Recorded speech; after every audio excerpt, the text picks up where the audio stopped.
Hey there, everybody. RevKev here. Pray you're having an amazing day today. I know it's been a while since I've been playing around with this YouTube thing, and just want you to know how much I appreciate you, everyone who's a part of this community, who subscribes to the channel, who likes the videos, who comments. It really means the world to me. The past 7 weeks have been absolutely crazy. I don't know about you in your life, but since this COVID-19 thing has really hit our city up here in Ottawa, Canada, it has changed everything. It has changed everything about my work life. It has changed everything about my family life. Now, thankfully, I'm incredibly blessed. My work and finances, is good and solid, and we really appreciate that. My wife has 2 part-time jobs. One of those is kind of not happening right now, so there's that. My daughter did lose her job at the movie theater. My 18-year-old son has kept his job, so we're just incredibly grateful for that. But it's been nuts. It's been nuts the last 7 weeks. Hard to believe this is coming into 7 weeks that we've been working from home, doing school from home, and everything. And it's just really helped me personally appreciate the people that I've been able to connect with online, been able to really appreciate these tools, appreciate these type of platforms like YouTube and Zoom and Church Online and social media and things like that. So today I'm having a cup of tea. I've given up drinking coffee in the afternoon. Oh, it was so hard, but tea's okay. Got a nice peppermint tea here today. And so I just wanted to kind of come on here and give a quick update. It's been interesting when I kind of kicked this channel off. I've played around with a bunch of different formats, just looking at leadership and looking at, community stuff and, community services and just different ways to be a blessing in my neighborhood, or, being a blessing in this kind of platform to come alongside each other and encourage one another. Really, felt really excited about looking at popular culture, particularly from a faith perspective on, just looking at, movies and music and TV and video games, with that, spin, obviously, as being a pastor, and just looking at it through that spin. But what's been fascinating for me over the past couple of months, and probably even longer than that, is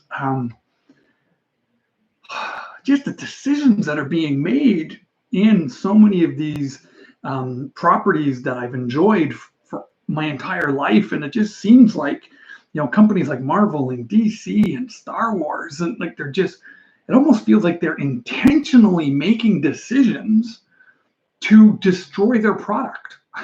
I have no other words to describe it. It's like they're intentionally making decisions that make it so that their products lose money, that make it so fans don't like it, that make it that no one wants to buy it. So even before the COVID-19 stuff was exploding, I put out a video, just about where I was at with Star Wars, and Star Wars, I just don't care at all. I've watched 1 episode of Clone Wars. I'll get to it eventually. I don't follow up. I don't read. I'm not checking out all the news. I'm not watching everybody's videos about all this stuff anymore. It just died. It just completely died for me, which is kind of weird as someone who's been a fan of Star Wars since the 70s, since 1977. So there was that. And then the comic book industry, same thing. I've been trying to, get back into comic books, and I'm like, they're terrible. The art is terrible. The story is terrible. They're just not making a good product. And it just seems like so many other movies and TV shows are just following suit. So it's been really difficult on doing a YouTube channel on popular culture when I'm not enjoying any of this stuff. So what I'm gearing up to do is to get back more and focusing on things like games. Whether they're board games or video games that we're playing as a family, to get back into those and talking about that stuff.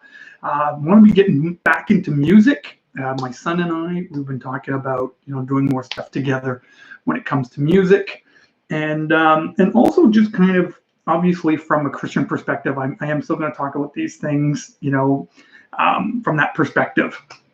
And one of the things that I wanted to just jump on here today and give a little update on, because I haven't done this in a while, is people, because of the position that I hold, because of the fact that I'm a pastor in a church, people tend to send me a lot of things. They send me articles and YouTube videos and things. Oh, you should watch this, and oh, you should see this, and oh, do you agree with this, and oh, what's your opinion on that? And I appreciate that stuff. I really do. Now, obviously, I can't watch all of it. I can't watch every video that everybody sends me. I can't read every article that everybody sends me. But what I see happening right now is kind of this polarization that's starting to happen, particularly kind of among Christians. And so from a non-Christian perspective, maybe this is just some information for you and you might find this fascinating. But there's this whole kind of thing happening that we need to push for our rights. We need to push for our freedom, and we deserve. And so we want to get our church services back. We want to start meeting again. We want to be back in our church buildings, and because it's our freedom. Well, it's interesting when we use the word freedom, is because the Apostle Paul actually taught the church that even though we are free, that we are completely free in Christ, just because we can doesn't mean we should. Just because we can doesn't mean we should. And that attitude of the Apostle Paul, for me, is incredibly fascinating, especially in this season right now where we're starting to see, we've been stuck at home for the past 7 weeks. We're starting to get antsy. Church online was fine for a few weeks, but now we're coming into month 2. Like, do we really want to keep doing this? Right? And so we're getting antsy on this. And so we want to suddenly start fighting for our freedom, right? Well, Paul doesn't seem to be the guy who fights for his freedom. Paul seems to be the guy who is willing to suffer and to sacrifice his own freedom for the sake of the other.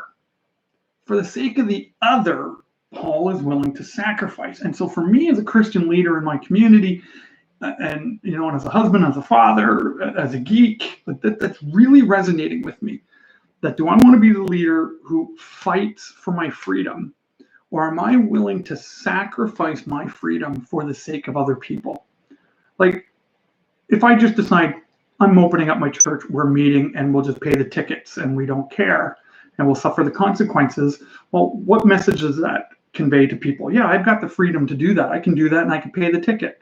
But for members of my church who have health difficulties, who have lower immune systems, for the elderly, for those people, well, I'm telling them, well, you can't participate. But because it's my freedom, I want this, but you can't participate. Or for someone who doesn't know Jesus, and I'm going to sit there and say, well, it's all about me and what I want, and I really don't care about you and what you want. Well, that person's never going to set foot into my church building. And the whole point of why we gather and why we worship is so that, yes, that we as Christians can worship God, but so that other people can notice it. But if no one's noticing it, how is that living out our freedom? It's not. So it's just this messed up thing that's going on right now. So I'm really kind of leaning into that and studying that and trying to spend a little bit more time wrestling with that. So what does that mean for me?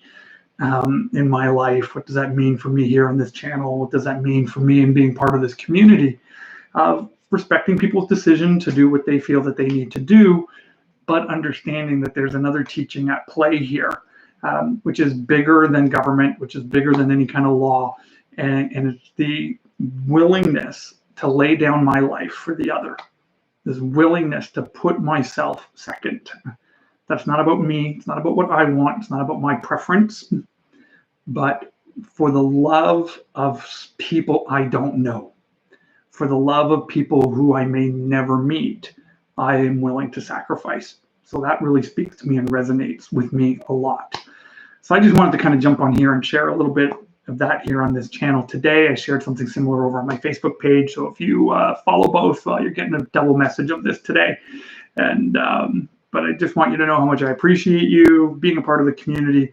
And hopefully in the next few days, you'll start seeing, I got a new video kind of that I'm working on for my Marvel Crisis Protocol table that I've been working on. Haven't played the game yet, but man, I love the miniatures and I love the idea of this game so far. Love it. Looks fantastic. Can't wait to start playing this game. So looking forward to getting that video out and getting some more painting videos out, some more music videos out, and we'll have some leadership stuff in there mixed in and just have a lot of fun together, kind of keeping it real, keeping it positive, keep encouraging one another. So as always, I appreciate each and every one of you, and thank you so much again for being a part of the community. Look forward to talking with all of you again soon. Take care, everybody, and God bless.